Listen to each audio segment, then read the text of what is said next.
Hey crafty friends, this is Jenny from CraftTestDummies.com, and today I want to talk to you about the new Spellbinders Shapeability die sets that are called Cut, Fold, and Tuck dies. So like there are other Shapeabilities, you can cut, you can emboss, you can stencil with them. These ones are really unique in that they're meant to create 3D embellishments. So let me just show you really quickly like what the die looks like and what the embellishment looks like next to it. So you can see here that there is a lot of a die cutting action going on in each one of these plates because it creates, and this is, you know, just a sampling of the many sets that they have, but it creates 3D embellishments or 3D aspects like these little fringes, and then it also creates the cuts that enable you to fold and to tuck to create these kind of nifty, almost like kaleidoscopes or pinwheels. So each set is sold in a set of 3, a small, a medium, large, that all kind of coordinate. I'm kind of playing with 2 different sets here, and I find that they all coordinate fairly well, and they all work the same way, so let me show you.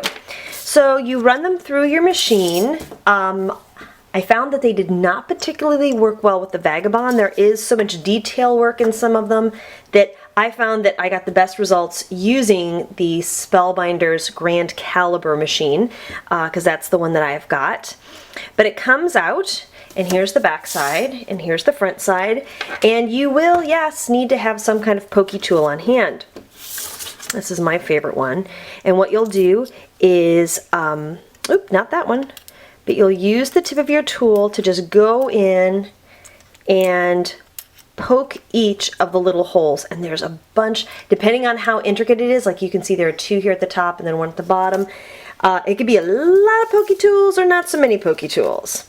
But what you'll do is go ahead and poke each one of the little holes, and then you will use your pokey tool to lift it out. Now, I found that on the thicker materials, it had a tendency to kind of stick in there, and it was a little hard to pull out. This is vintage sheet music, which I'm pretty sure I'm going to rip if I'm not super careful, and since I'm trying to do this for the camera, I don't have as much time maybe as I'd like. So, but take your time and you'll be okay. Here's one that I cut out before, and it's just plain cardstock, and I pushed it out of the die itself.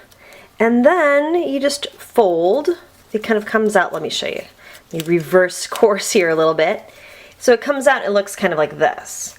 So then you take the little flaps, fold them back, and then indeed tuck them under to create the kaleidoscope effect.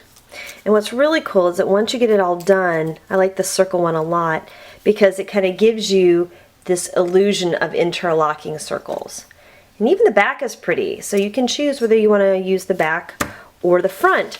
So let me show you some of the different things I cut out. This again was just plain cardstock.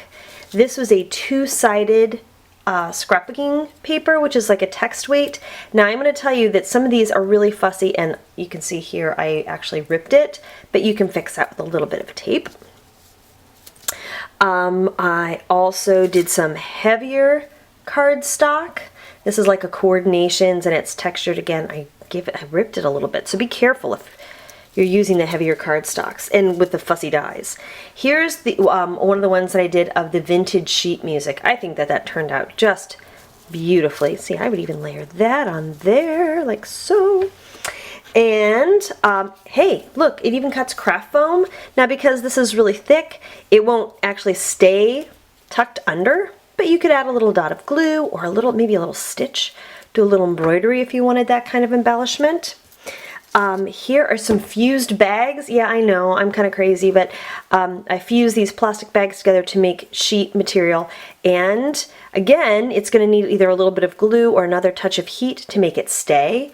But I love the fact that you have all these recycling possibilities. I tried it on fabric. This is felt, and you can't even hardly see it.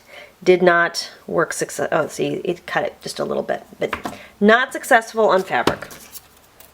This is craft metal, And I am super excited about the way this turned out. This means that we can cut aluminum cans and create these beautiful embellishments with the aluminum cans. So see, you can play around and layer them a little bit. I did make a couple of projects using the cut, fold, and then tuck dies. Here's one I made using Martha Stewart papers, and it turned out, I think, really pretty. I used just a little button there for the middle, and then here's one using the smaller version of the die with a little sticker embellishment. So I think they're a lot of fun. You get the 3 sizes, they nest. You can obviously cut a bunch of different materials with it, so it's kind of fun to play with.